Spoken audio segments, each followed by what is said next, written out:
jaringan ya guys ya, kalian pasti tahu. Nah kemudian klik yang ini nih guys, manage Wi-Fi connection, diklik ini. Nah, halo semuanya, selamat datang di Chansi Tutorials, tempatnya untuk belajar.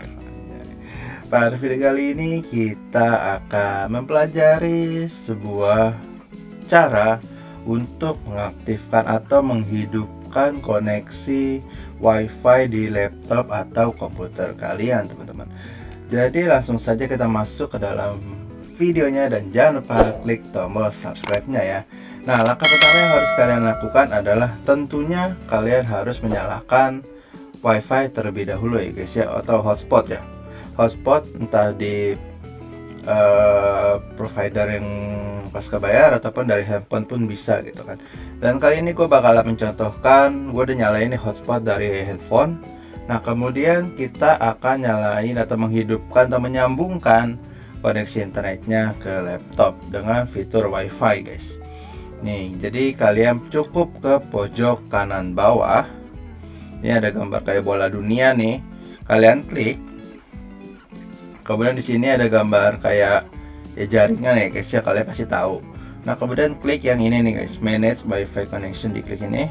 Nah ini akan muncul beberapa koneksi Wi-Fi atau hotspot yang nyala teman-teman. Kalian pilih koneksi Wi-Fi kalian ya guys ya, jangan sampai ini nih. Ini kalau kayak gini nih, nah ini biasanya punya orang ya. Nah ini punya gua, ini punya Oppo Reno 5.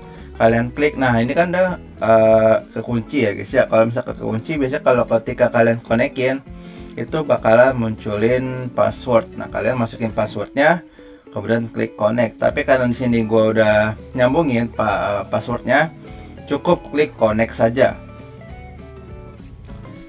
Dan nantinya tunggu sebentar, dan di sini ada bacaan connected secure yang menandakan koneksi internet kalian sudah tersambung ke laptop teman-teman.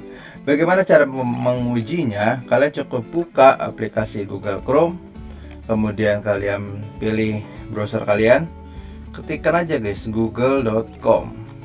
Bukan ini guys, salah guys, google.com. Nah ini tandanya sudah terkoneksi ya guys, itu terhubung dengan koneksi internet. Menurut kalian gimana nih guys, mudah atau susah cara menyambungkan koneksi internet di laptop? Jika informasi ini berguna untuk kalian semua, tolong klik tombol subscribe-nya ya, dan juga like serta tinggalkan komentar terbaik kalian. Terima kasih.